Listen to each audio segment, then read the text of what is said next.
Hi, everyone. Welcome back to another episode of Get Your Popcorn. This is a special bonus episode. Dan, can you introduce yourself and talk about your social media links so everybody can find you? Yeah, sure. So my name is Dan.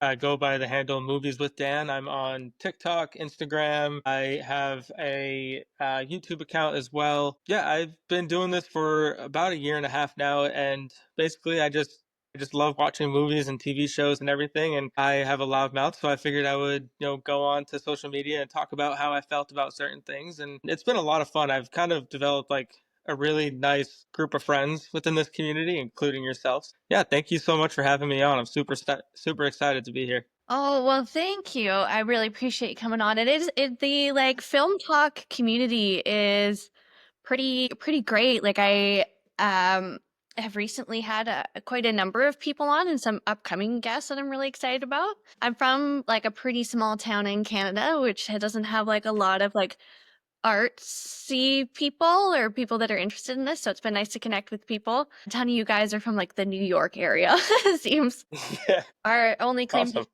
here is like Pamela Anderson is from the town next to me. That's like my only touchstone of like creativity.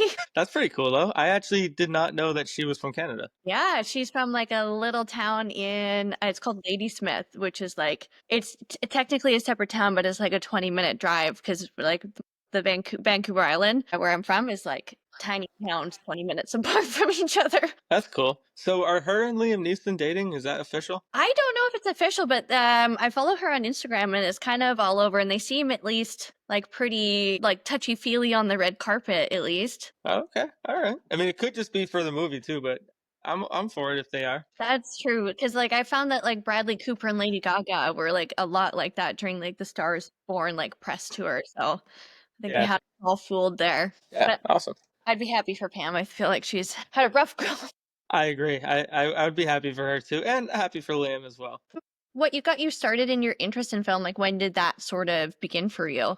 So I always kind of joked around with my friends and my wife and would say like, I just love watching movies so much. I wish that there was something I could do with that. Wouldn't it be great if you could make money from your passion? And although I'm not making money doing this, I thought that this was kind of like the next best thing, going on there and just having a conversation or because yeah, just talking about whether or not I liked the film, and then getting the comments back with people saying, "What do you mean I liked it?" or "What do you mean I didn't like it?" and kind of going into those conversations.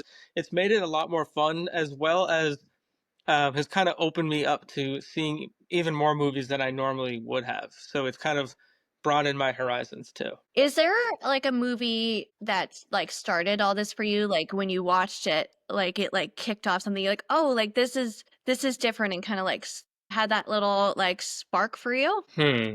Um. There definitely was. I'm trying to think of what it was because I remember like thinking like back like I was doing this a long time beforehand, but I appreciated what I did after I saw it because I felt like I needed other people to see it, and that was F1. Like I said, like I'd already been doing it before, but after seeing that, I was like, I need to tell the world how great this movie is. I need everyone to go see it. So I can't remember what the first movie I did was. It may have been a show. Have you ever watched Has Been Hotel? It's an animated show on Prime. No, I haven't. I'm actually pretty behind on TV shows. I like comfort watch like The Golden Girls a lot, so I'm Nice. decades behind. That was one that I was like, wow, this show is awesome, and I never heard of it before. I want other people to watch it too. So I think that idea of trying to get other people aware of different movies and shows was really what kind of kickstarted it for me. Cool. Like what if in the last like year per se, like I think we've had like a big surge of some like Hollywood getting back into where they were pre-pandemic. Do you have a couple that were really kind of grabbed your attention? Yeah, I mean, we've definitely seen like people starting to come back to movies with like a Minecraft movie, although I did not see it because I didn't want to get hit in the head by popcorn. And then like, Superman, people are starting to come back to movies. And I think, those are two that come to mind. Like getting to be there and see a crowded theater is really, really cool. I'm also a little bit of a grumpy old man, so I kind of missed it back when there was no one else in there because then everyone was nice and quiet. I think Superman is up there. the new Marvel movies.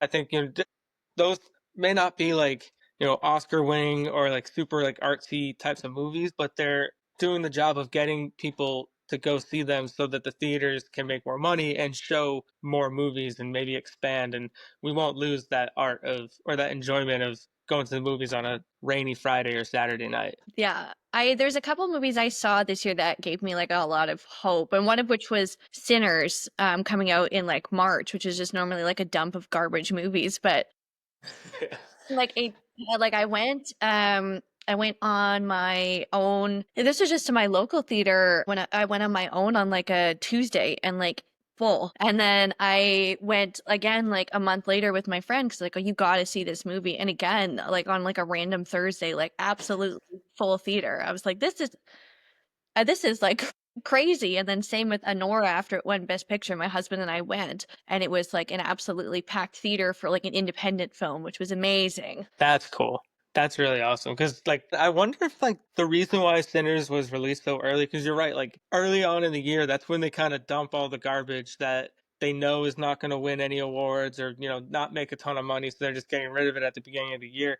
I wonder if they didn't think that it was going to be as well received as it was, because it made a ton of money. Some buzz about, like, it getting certain awards and stuff. And, like, I don't know how they would have thought it wouldn't have done well because everyone loves Michael B. Jordan and Ryan Coogler together. So I knew I wanted to see it. Yeah, as soon as I saw the commercial, I think they marketed it kind of poorly at first because when I saw it advertised for Nosferatu, I was like, I don't know about this. But Ryan Coogler has an amazing ability for me to like take concepts I don't care about and then be like, well, this is the best movie I've ever seen. But I like that happened with Black Panther. Like I'm really not a superhero movie person, and then I saw like I went Mhm. because my friend dragged me, and I was like, this is incredible. Yeah.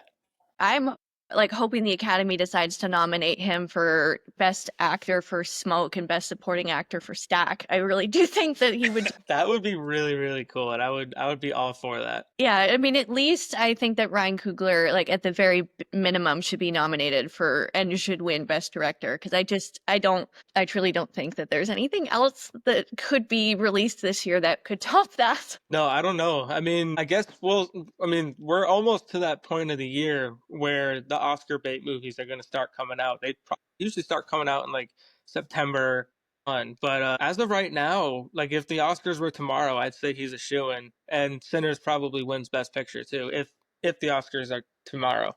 Yeah, I'm excited to see Spike Lee's new film. It's not released up here until the 15th of August, but I'm excited to see what he does with his newest film. I haven't heard about that yet. It's called Highest to Lowest. They haven't marketed it at all, which is unfortunate, but it stars Denzel Washington. It's a remake of a Japanese film, but yeah, it's got Denzel Washington, Jeffrey Wright, ASAP Rocky. ASAP Rocky, okay. Yeah, there's I didn't know a he was acting. I didn't know either, but I have faith in Spike Lee. Yeah, exactly. I mean, Spike Lee is such a good director. I admittedly finally this year watched Do the Right Thing for the first time ever, and wow, I'm a diehard Boston Celtics fan, and Spike Lee is a diehard New York Knicks fan. So Celtics fans don't get along with Spike Lee very much, but he is so talented. He is so good at what he does. So I'll definitely see highest to lowest. Yeah, he's incredible. I mean, I stand by that. Like, I think Malcolm X is like the peak of biography film. I'm not a huge biopic film fan, but that is top tier. That was a really awesome movie. Are there, other than Ryan Coogler, Spike Lee, are there any like who are your directors that kind of get you in the theater? I haven't had a chance to see Eddington yet, but I am a huge Ari Aster fan. I know this is only his fourth movie that's come out, and I feel like I kind of have to explain myself a little bit because any Ari Aster movie, I feel like you don't feel good after watching it. And like when I saw Hereditary, I was like pale and with like a cold sweat. I was so scared. And then I did not feel good after Midsummer, and Beau's Afraid was just insane. But I think that's what makes him so good is that like it was a really awesome movie, but I kind of want to go throw up. Yeah. I just love his way of storytelling, and he doesn't seem to care about like any sort of rules per se. Like you see whatever Ari Aster wants you to see, and I just love that. Like he really just pushes those boundaries, and it's awesome that he can do that. So he's up there for me. And then it's kind of like like the other classics. Like I love Tim Burton's style. Johnny Depp is one of my favorite actors, so seeing a lot of Johnny Depp's older things, most of them are Tim Burton movies, and he's another one. He's quirky, he's weird, but he doesn't care. I really like that. I love it when directors can just go all in with their creative devices, and I think it's probably a testament to the studio too for letting them and trusting them to do that. I totally get what you mean about the like liking directors that like kind of leave you with this like gross feeling afterwards. Like I'm a big like Robert Eggers fan. Okay. Like I swear after I saw Nosferatu, like if I came home in the dark, I was like running to from my it's still traumatized over that film. I was like, oh my Yeah. God. And like, yeah, same thing. And for me, like Spielberg is one where I'm like, where he's like, no, like I have the ability to like make a childish concept like a completely adult film. Like I'm not going to be painted into this box of popcorn film director. Like I'm going to make this like an experience way beyond what you think I'm capable of. So I love same directors that are like, no, I'm doing this. Yeah. And I mean that's hard to come by because I would imagine starting off as a director, you have to do what the studio says. You don't have enough clout. But like someone like Spielberg, who's going to argue with him? He'll list off all the movies that he's made and be like, okay, yeah, you're right. I'm sorry, Mr. Spielberg. You go do what you want to do. Yeah, and like same with Tim Burton for me and Johnny Depp. Like I don't know how old you are, but like I feel like all millennials, like we just have this like childhood nostalgia for Tim Burton because he had just like this slew of hits when we were kids. Yeah. And like kid movies too. Like you mean I was grew up on like Beetlejuice and Edward Scissorhands, and then I was like I think 10 when Corpse Bride came out, and I was like as like a little weirdo kid, I was like, feel so seen. No, we must be around the same age then. I'm in my early 30s. So yeah, I grew up. I'm a millennial, and no, you're totally right. And also the cool thing about those, because like you said, like Corpse Bride, Edward Scissorhands, Beetlejuice, like those. I don't know about Edward Scissorhands, but I think the other two are like technically kids movies. But if you watch them now, they still track. And I know he didn't direct it, but I think he had a hand in like maybe producing it. But Coraline, that movie still scares me Yeah. now, and that was a freaky movie. Yeah, a lot of his films, you're like, this is like, or Frankenweenie, you're like, this is a really disturbing concept for Yeah. like a kids movie. Or like, I die on the hill that I think his Charlie and the Chocolate Factory is like a great film. Yes, I agree. My father hates that movie, but and I think most people our parents' age really hate that movie because they grew up on the original. And I think what they've told me is that Tim Burton kind of like trashed it, but I don't think he did. I think they did a great job of it, and Johnny Depp was amazing in it. I love the new version. I even liked Wonka, which was I don't think a ton of people liked it, but I thought that was fun too. Like I like musicals, so I Yeah. like I think most people were just like shocked it was a musical because they didn't market it that way. But yeah, Right. the Johnny Depp one's my favorite, and I think it's way better than the original. Like I think he's way better than Gene Wilder. Yeah, I mean, I think between the two, I would probably choose the Johnny Depp one. Yeah, but same thing. Like my dad's like, he took me to see it in the theater, and I just remember like viscerally him being like, like I loved it. He's like, okay, well you're wrong. I'm 8. But I wonder if we'd feel the same way about like I don't know, like my favorite movie of all time is Pirates of the Caribbean. So maybe in So like 20 years, if I take my kid to see the remake of it, I'll probably hate the remake. So I don't know. yeah, probably. I don't want to see remakes of things I love. No, same, same. Don't fix it. It's not broken. Like I don't like any every time they do a Christmas Carol like past the Muppet version. I'm like, this is That's true. The Jim Carrey one was okay. It seemed like they tried to get scary, but also be a kids movie at the same time, and it didn't work as well as I think they were hoping that it would. I don't think it was bad, but it just, eh. yeah, same. Yeah, it was just I didn't need this. So Pirates of the Caribbean is like your favorite of all time, but like do you like what are some of your others? So like Pirates of the Caribbean is definitely number one. The Dark Knight, that's a movie that I know that it has tons of plot holes, and I don't care. I love it so much. I'll watch it 1,000 times. And then a newer one that just came out last year was The Wild Robot. I've never cried so hard in a movie theater than seeing that. That really, really just hit me very hard in the feels. So I think those are probably my top three. Yeah, I haven't seen Wild Robot, but it's been on my list forever. But I heard that reaction from people, so I'm like, I need to be ready emotionally. And I'm not a and I don't want to spoil anything, but I'm not a parent, and I felt this way. You are a parent, so just bring lots of tissues. It's brutal in a good way, in a very good way. I'm like, I am watching E.T. tonight, and E.T. is like the movie that is my film that just makes me like just hyperventilate. And my husband's never seen it. I'm like, we have to watch E.T. They've never seen it. It's so good. He's seen like nothing. He had never seen Indiana Jones when we had met. He hadn't seen all the Back to the Future, like all the like Oh kind wow. he hadn't seen Jaws, he hadn't seen Jurassic Park. I was like, this is like what? Like what did you go outside? Like this is ridiculous. I mean, I know that there's a lot of classics that I haven't seen, but dang, that's a good. Well, at least like you get to relive all these movies, right? Yeah, yeah. But sometimes I have to he can only watch movies with a happy ending. Okay.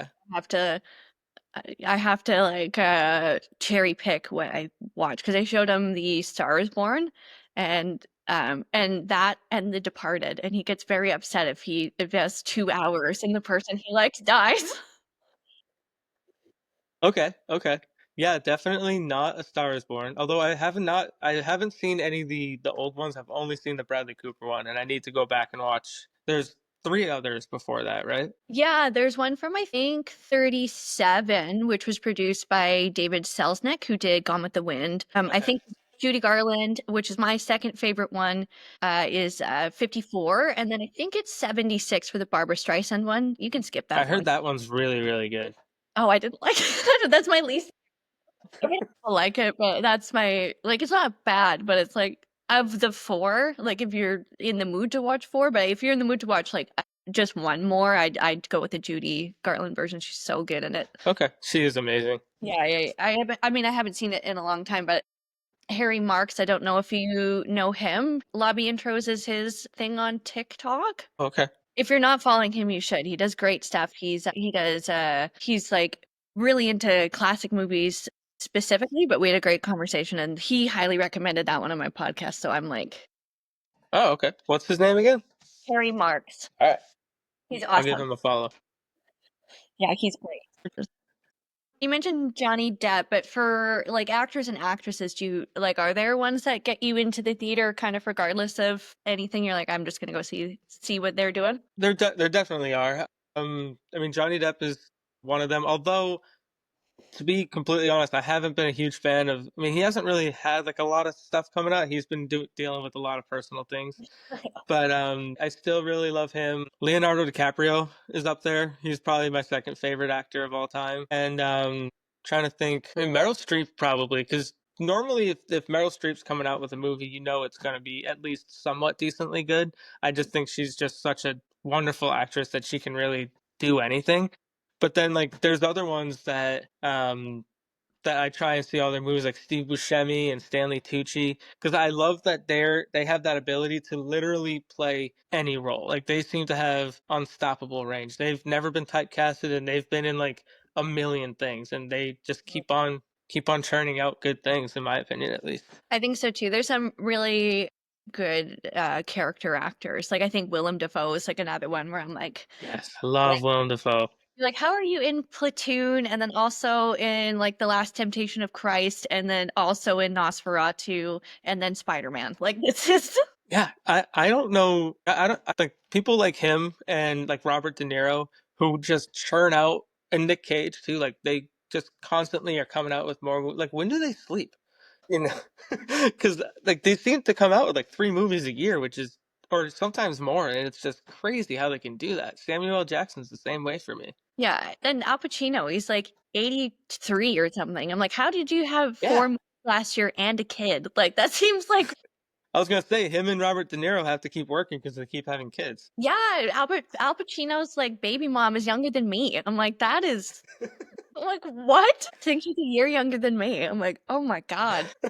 We're in like 97. But he's still such a great actor. So good. So good. He's my favorite like run of films of any actor is he like him in like the 70s when he did like both Godfathers and Dog Day Afternoon and Scarecrow and Serpico. You're like that is and Panic at Needle Oh Park. yeah. An incredible like 8-year run. Oh yeah. Yeah, absolutely.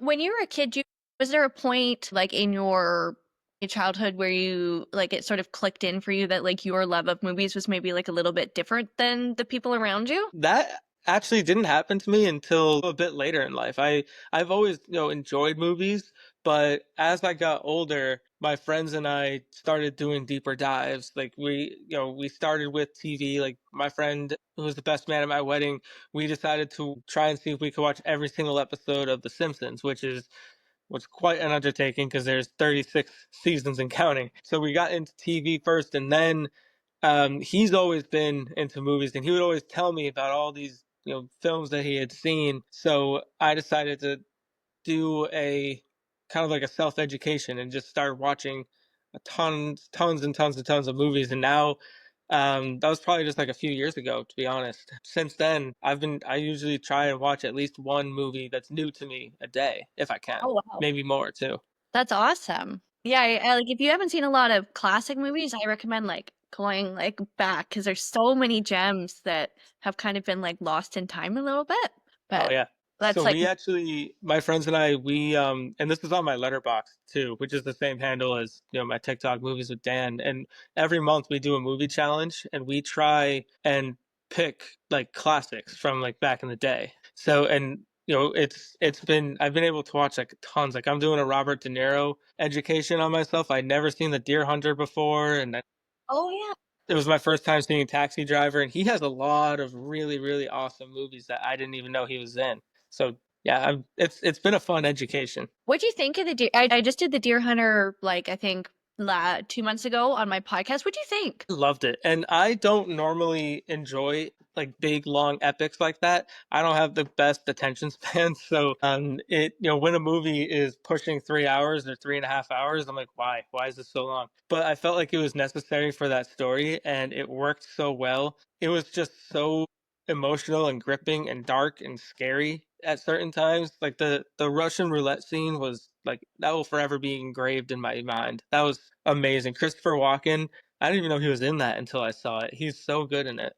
He's in like he is like I love he's another character actor that I just think is amazing. But like his performance Yeah. as Nicky, like the moment when they've left Vietnam, but he's in the hospital and he can't like remember his parents. I was just like sobbing. Although like a lot of that movie, I'm like, I don't love the direction of it very much, and I did think it could have been edited a little better. But Mhm. him in particular, I was like, I am so like locked in when you're on screen. Oh yeah, absolutely. I think he won the Oscar for that movie. I think. I think so because there's two Vietnam movies that came out that year. It was also John Voight and Jane Fonda did one with Coming Home. Oh, I didn't know that. I recommend that one. That one's talks a lot about PTSD with Okay. Vietnam soldiers, and it was before John Voight went bananas. Because like this is when Jane Fonda was like really deep in her Vietnam activism. She took a lot of care in doing it because she was so involved with the like anti-war movement, and she actually protested the Deer Hunter because of its portrayal of the Viet Cong in the scene in particular where they're doing the Russian roulette. Oh yeah. Okay. Yeah, I can see it. I can. That makes sense. Yeah, I didn't find that out until I was doing research for the film, and then I happened to be like subsequently also listening to her book while I was doing it, and I was like, oh my God. She's another one that's awesome. I love, and she seems like another person who just constantly just comes out with good stuff. Yeah, and even if it's not good, like she's awesome in it. You're like, Yes. Exactly. yeah, I'm such a diehard fan of Grace and Frankie. I heard that show is so good. I need to watch that show. I love it. I love it. My best friend and I always joke that like that's what we're gonna be like when she like we're older because she's like really like uptight and like put together like Jane Fonda's character, and I'm kind of like a bit of a artsy weirdo, and she's like, we'll just get in together and we'll be this show. So you said that your love of kind of this stuff started with TV, and The Simpsons and stuff. But what else is kind of your like go-to or things that you recommend? So I think it might be a bit of an undertaking if you haven't started it yet, but Outlander is an awesome show that's on Stars. We're 7 seasons in, and the eighth season's about to start in a couple months, but they just had a spinoff that just started, and I watched it yesterday, so that's why I'm pretty high on it right now. And I really love that. Wednesday was a really fun show too. That just got its newest season earlier this week, I think. But then like I think, the classic, I don't know if I think it's a millennial show, but I just watched One Tree Hill for the first time with my wife. She had Okay. heard that I had never seen it and she was like, "Okay, we'll sit down and we're watching it." And I mean, it's if you can realize, understand that it's a TV show and it's not realistic and, cataclysmic things do not happen to normal teenagers every single day like in this show they do. It's just so much fun. It's so dramatic, and I just loved it. And it's some big stars. I think I'm blanking on their names, but they got their start on that show, so that's pretty fun. Is that the one with like Chad Michael Murray and Sophia? Yes, yeah, Okay, okay. I remember like that being on like after school and stuff. I've never actually watched it though. it's really good, and it's so like the drama is so juicy, and it would so never ever happen in real life unless they're just like the most unlucky kids ever. Okay, so it's giving kind of like a Degrassi feel. Yeah, I'd say so. It's definitely like one of those teen dramas where like, like everyone's dating everyone. Everyone, one person breaks up, so they all hate him. He gets it. He or she gets alienated. Then the bad guy comes in and kills somebody, and they all just. It's awesome. It's so good. Yeah, I'm sure Buffy's like that too. You're like, this is crazy. Yes. Oh man, I don't know how I could have forgotten about Buffy. I think Buffy next to The Simpsons might be my favorite show. Oh, it's so good. I mean, I really like the first two seasons are definitely like my favorite, but I love Buffy because I love Sarah Michelle Gellar based on Hmm. because she's like I mean she's Daphne in Scooby Doo, so like Yeah. I love her. What do you think about the new show coming out? I didn't know there's gonna be a new Buffy. Yep. And she's coming back. Oh, I didn't know. Okay, now I'm excited then. Yes, yeah, I'm shocked that they're doing it because I, I mean, when we found out that Joss Whedon is not a very nice person, I assumed that he owned the rights, so there was never going to be any sort of reboot. But maybe they bought him out or something because I can't imagine he's going to be working on it. They all hate him. Yeah, I feel like that would tank the show. Although maybe not because like J.K. Rowling's kind of a horrible person and people are pretty pumped on that new Harry Potter series, which I won't be watching. That's true. That's a very good point. Like I heard some like terrible things about him. Like they wouldn't let Michelle Trachtenberg be in the same room with him, like the rest of the cast, because they were scared of like what he would do. Like that's really frightening. That's horrible. And then like I can't believe like it's come to light in like the Me Too movement, like how much that was prevalent and everybody was like, well, that's the way it goes. I know, right? Like that's Hollywood for you. Boys will be boys. Gross. Gross. Gross behavior. Yeah. Yeah, it was there were some celebrities where I was like, oh, not you, it's not you. I know. Do you feel bad about liking your stuff sometimes? Well, I think I think it's important to separate it, right? Because like I think you're still allowed to like the product as long as you can separate from, like say like I don't think I hope that he's a really nice person, but let's just say that Tom Hanks, like in real life, is a complete jerk. But you Yeah. can still like Toy Story, right? I hope. Yeah, I mean, there's a line for me where it like goes too far. Like I will not engage with like Woody Allen content or like Michael Jackson music.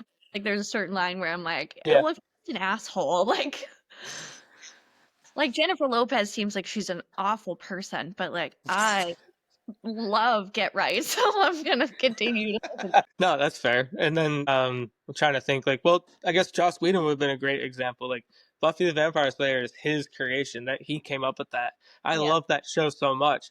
I don't like him at all, you yeah. know? and he's come out with some bangers. Like Angel was awesome. I never saw it, but I heard Dollhouse was really good. Yeah, I haven't seen that either. I didn't watch Angel, but my sisters were like my older sisters were like die hard Buffy fans, and so they have like they watch like all the Buffy Right. iterations and spin-offs and like the original musical movie I think we owned on VHS. It's a good movie. I have not seen that since I was like a much younger I kid. watched it like right after I finished the show, and I was like, it's pretty good. Buffy's a bet. Well, Sarah Michelle Gellar is a better Buffy than I forget who played her in the movie, but Yeah, there's certain roles that I just feel like that person made such a like a stamp on it that it's like should be untouchable in terms of remakes. I agree. I totally agree. Like they can I just hope that they never try and touch the Godfather series. Like that can just stay in a nice crisp box in the 70s. I think we're safe as long as Francis Ford Coppola is alive, I think. We don't have that long though. No, no. The man had a heart attack in the 70s. Like I don't think we have long. No, no, we don't. And like there's rumors that they're going to be doing a Heat 2, which I thought was kind of like an untouchable classic. Yeah. I don't know. I don't know, Holly. I think we might see a Godfather Part 4. Oh, I'd be devastated. When they're too old, like when they did like The Irishman, I was like, That was basically Godfather Part 4. "Don't do this to me, guys. I don't want it. It's almost sad." Or like the Indiana Jones 5. I was like, the man is in his 80s. Let him sit. Like, I know, like I'm all for Harrison Ford. He's probably another one that if he's coming out with a movie, I'll go see it. Because I was determined to see the fifth Indiana Jones, even though I knew it was going to be terrible, and I was right. Because I love Harrison Ford. He's so good. I don't know if you watch, if you have Apple TV Plus, Shrinking is a great show. He stars in it, and he's no, amazing in it. He's so funny. I didn't know that he could be funny, and he's awesome at it. I don't have Apple TV Plus, but I have heard it's really good. And I was the same thing. Like, I was like, this is going to be a terrible movie. Why do they keep doing this? Like, I hate these like legacy sequels. Meanwhile, my butt's in the theater like opening day. I know, like I always complain that they're doing a remake of a classic, but then I always watch it. You Oh know? yeah, going to see Freakier Friday tomorrow. I'm like, damn it. Exactly. I've heard it's okay.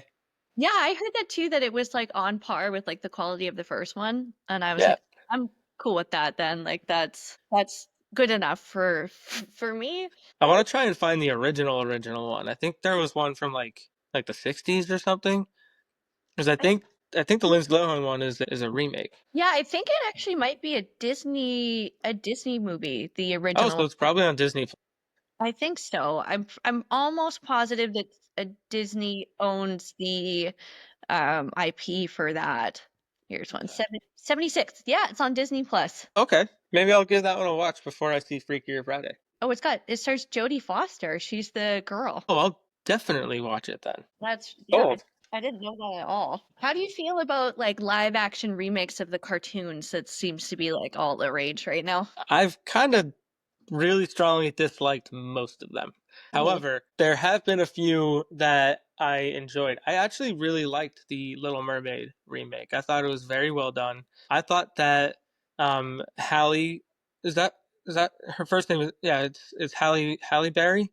Halle Bates. Halle Bailey, sorry. Halle Berry is a totally different person. My bad. Halle Bailey, she was awesome as Ariel, and Melissa McCarthy, wow, she did an incredible job as Ursula. I also was surprised that I really enjoyed the new Lilo and Stitch. I thought for sure that I was going to hate it because I love the original, Mhm. and everything that I had heard was that they butchered the original, but I didn't really feel that. I felt like it was pretty good. My friend really liked it. I've yet to go see it for the same reason where like I'm like I will maybe watch this on streaming because I have to like mentally prep myself to not like it. Hmm. And I heard they changed the editing, so I'm like I'm just waiting till I'm ready. I liked the Beauty and the Beast with Emma Watson. I thought was Oh yeah, that one was good. it didn't need to be made, but if it was made, I was like, well, this was perfectly cast, and like Josh Gad as the I can't remember the name of the little sidekick for Gaston. LeFou. The food, he was so good. I loved him. Yeah, I like the guy that they got playing Gaston too. He was good. Yeah, he was great. I really yeah, that one I enjoyed. But that's kind of been it. I liked the like it wasn't like a direct live action remake, but I did like the Maleficent, at least the first one with Angelina Jolie. Yeah, I never saw the second one, but I remember the first one being pretty good. Yeah, she was. She was pretty scary. I thought she did a good job, but yeah, I'm not really into the live action remakes as much. But some people seem to really. My friend Emily goes like opening day to all of them. I'm like, okay. did you see Cruella? I did. I liked that. I thought that was really good. I saw it in a drive-in actually because it came out during COVID, and so our Oh, town that's cool. our town in the movie theater just kind of transitioned to doing like projection drive-ins for a bit, which was really fun. Oh, that's neat. Yeah, it was so I went and my friends and I we like watched it in the back of my friend's Jeep and we got a bunch of pizzas and it was just like a really really fun thing they had going. We were actually pretty sad when we transitioned back to theaters because like this was such a fun way to see a movie. Yeah, right. That sounds wicked fun. I haven't been to the drive-in in forever.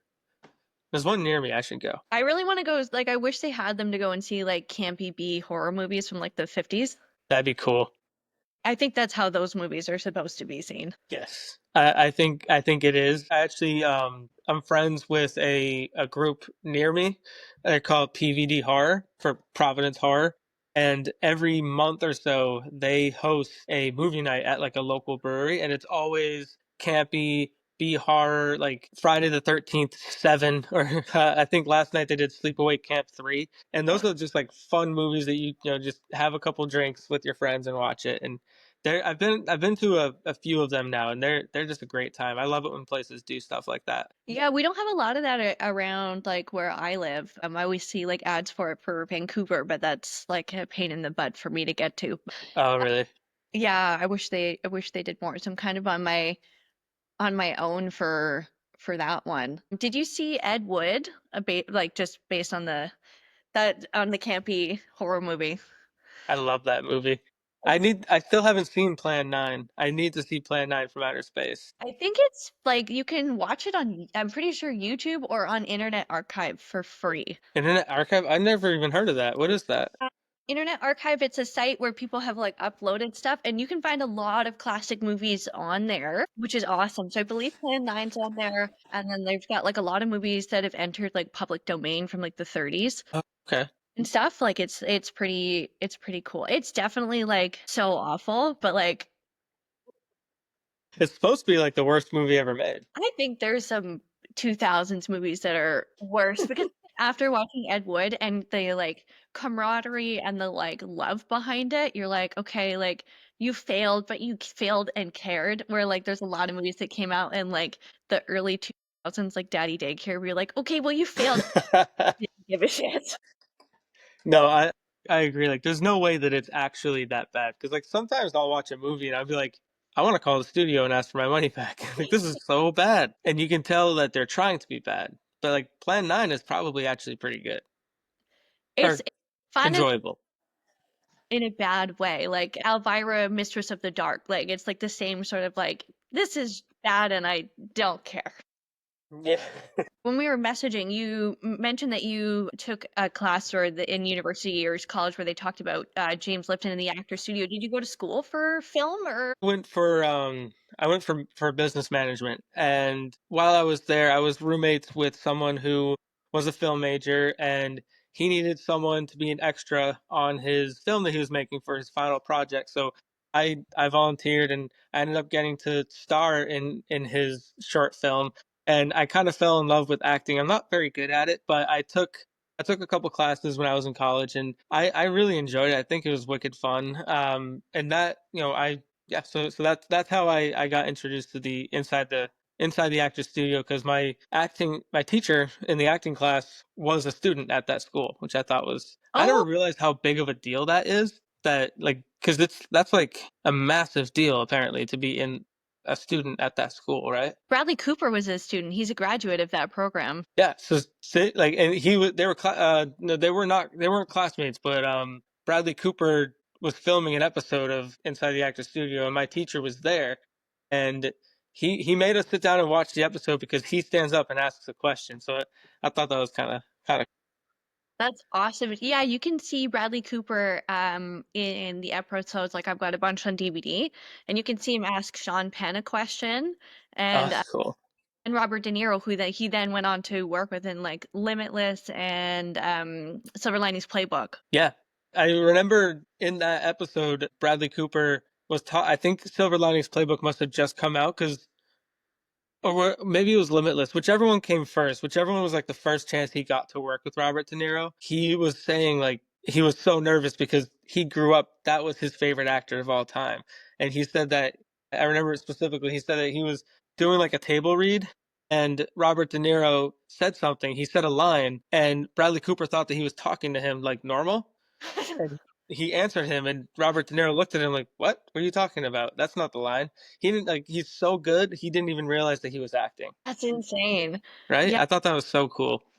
Yeah, there's like an interview I saw with him too where he's like talking about how he was like his hero and now he's just some guy in his phone named Bob, Yeah, they're coworkers now. which is insane. And they're so good when they're on screen together. Like Silver Linings Playbook is like an incredible film based on like their like chemistry and I think maybe just that like underlying thing of like Bradley Cooper like wanting to impress him in the same way it would in a like father-son dynamic. Yeah, and I feel like that was kind of Bradley Cooper's chance to show us that he's more than just like a comedic actor that can be in rom coms and stuff. Because up until then, I feel like he was mostly in like Failure to Launch, Wedding Crashers, the Hangover movies, Mhm. and he proved. I mean, he's an extremely talented actor and director and screenwriter and all those things. Yeah, they need to give that man his Oscar because he's like trying so hard with his last number of films. I know, I know. It's almost like a it.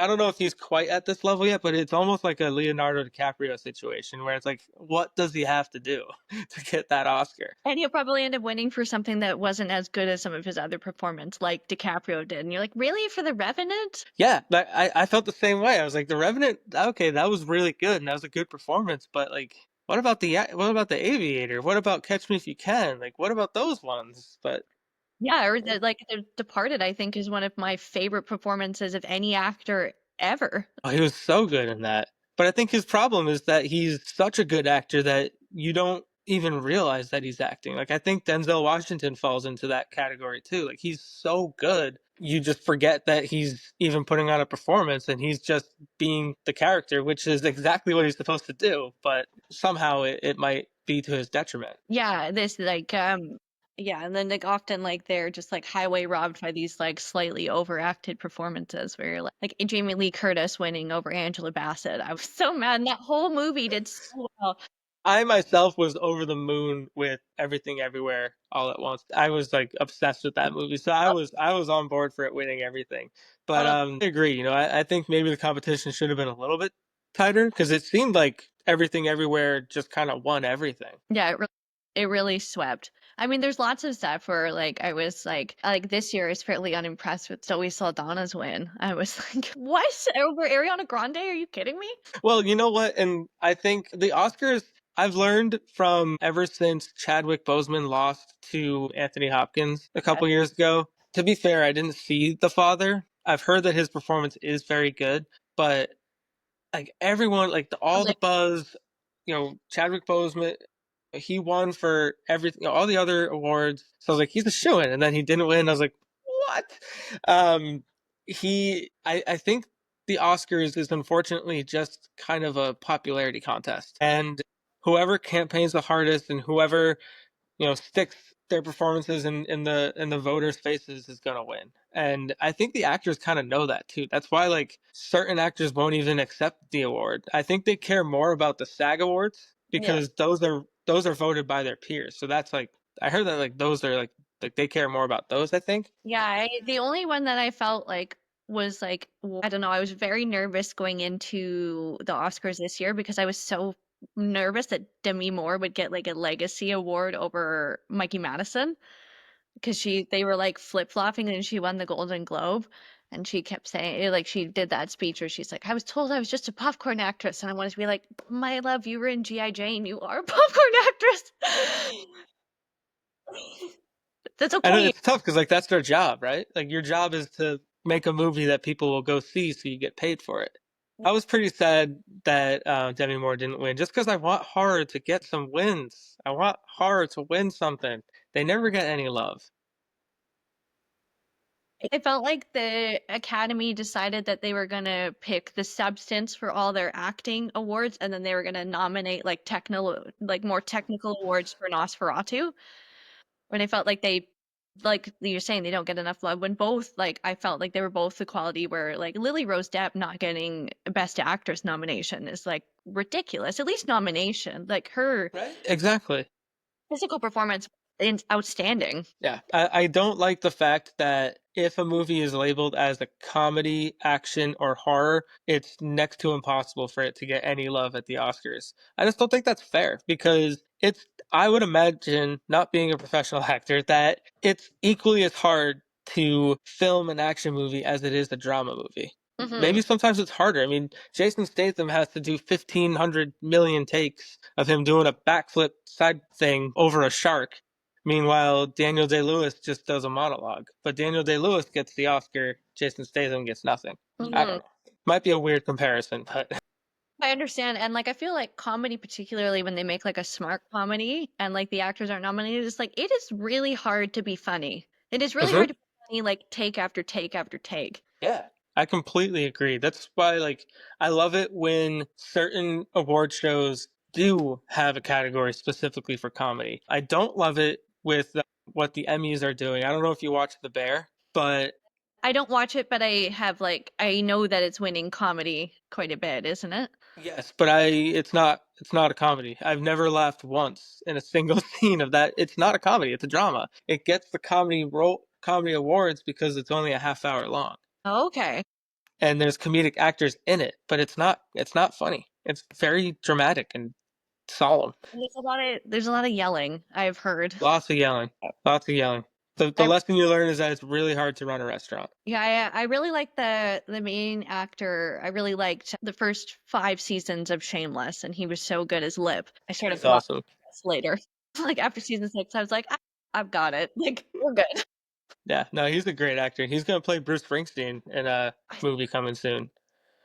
Yeah, I'll that might be one I'll check out. There's a couple. I think DiCaprio's got another movie coming out. I think maybe by the end of the year, and then Timothée Chalamet, who's one of my like favorite like younger actors, he's got another movie at the end of the year that I'm excited about. I've heard like I forget what the Timothée Chalamet movie is called, but one of the film talkers that I follow, she did like a very like way too early Oscar predictions, and she had him winning for whatever his movie's going to be. I guess she saw a trailer somehow, and she said that it looks like it's going to be the type of movie that he could win. Because I know a lot of people thought he was going to win this year. Yeah, I mean I like it was okay. Like I liked like the film was fine. I don't think that was the one that he should have won for. I think he was much better in that film Beautiful Boy if he was going to be nominated for anything. That film was like devastating. Oh my God, that was another one that sorry, my dog's barking. That was another one that I was crying in the theaters. That didn't get anything, I don't think. I don't think it got a single No. film like not even Oscars, but like just nothing. I didn't get anything and I was like stunned because I thought it was tremendous. And Steve Carell, who is such an underrated dramatic actor, he's so good whenever he takes a dramatic role. Yeah, and I think it's super difficult for actors like Steve Carell. I know Kaylee Cuoco has been trying to get under the comedy spotlight for a long time because she's also a very good actress. And then even Jennifer Aniston for I know you don't have Apple TV Plus, but her performances in the morning show are amazing, and she gets zero love because I don't think the Academy takes those types of actors seriously, which is just not fair. Yeah, I haven't seen. I've seen like clips of her on TikTok, but I think part of the reason that like her romantic comedy run was so good is because she is such a talented actress. Like, Mhm. I think that film, The Breakup, I think she's so good, and like it's not the best movie, but I think she's so good in that movie. Even Oh yeah. movies that are not good, you're like she's another one where you're like, I'm gonna like you in this. Yeah, I agree, and it takes great talent to be like you said, like it's hard to be funny. Like I don't know if like one of the most celebrated actors of all time is Daniel Day-Lewis. I don't know if I've ever seen him in a comedy. I don't watch a ton of his movies, but like I don't know if he could do comedy. You know? Yeah, he's not particular. He's not like I don't know. He's not one of my guides either. Like I don't know.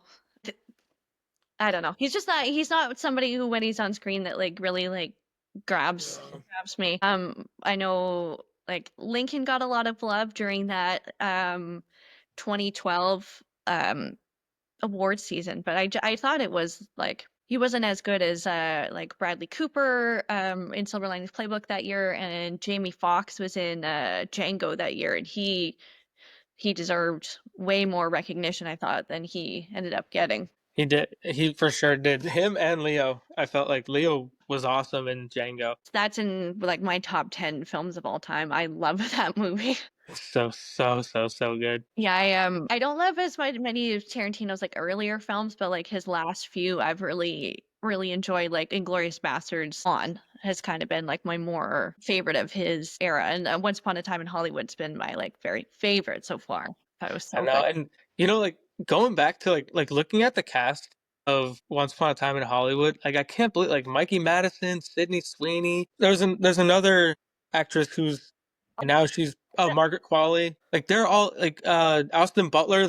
They were Yeah. all in that scene with Mikey Madison. Wow, when she gets hit by the can and then she's screaming bloody murder. Like wow, that was a crazy crazy crazy scene. I love that movie so much. Me too. It's such a like I don't know, like such a like that movie is like such an inside baseball, like it's made for like cinema nerds. Like Yeah. like Tarantino's like I actually don't care about how the general population feels.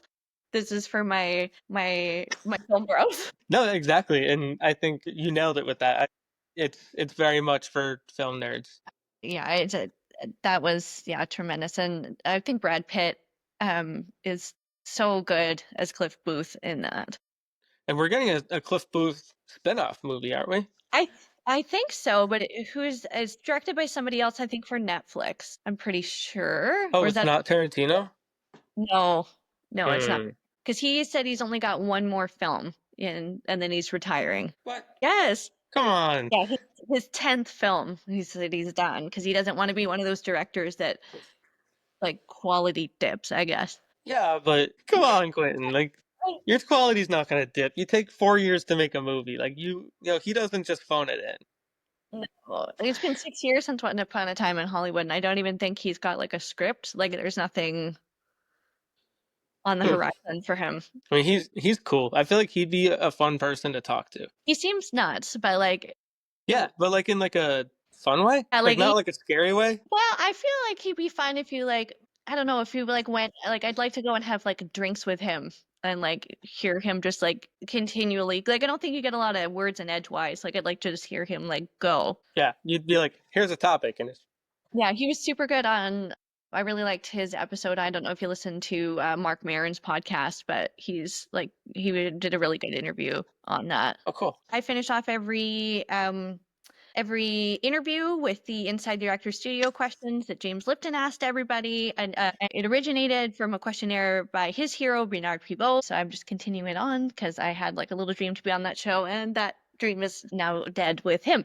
So You can have your own inside the actor studio. perfect. I'll give it a go. What is your favorite word? I think my favorite word would probably be yes. Yes. What's your least favorite word? What turns you on creatively? The ability to collaborate with somebody. What turns you off? Rude people. Yes. Yes, absolutely. What sound or noise do you love? Sound or noise that I love. I think, dang, this one I was thinking about these last night. I couldn't figure them out. I guess like the beginning of a like the Simpsons theme song. I guess. That's a good one. I feel like that's like I don't know, like childhood comfort. Yeah, there we go. What sound or noise do you hate? The sound of a door slamming. What profession other than your own would you like to attempt? I would I would love to get paid to be a film critic or a film reviewer. I'm with you. I'm with you. Yeah. What profession other than your own would you not like to attempt? I would really not want to be so I work in insurance for my real job and I don't handle claims and I would never ever ever want to be someone that handles insurance claims. That is a really tough job. Yeah, I don't yeah, that would be awful.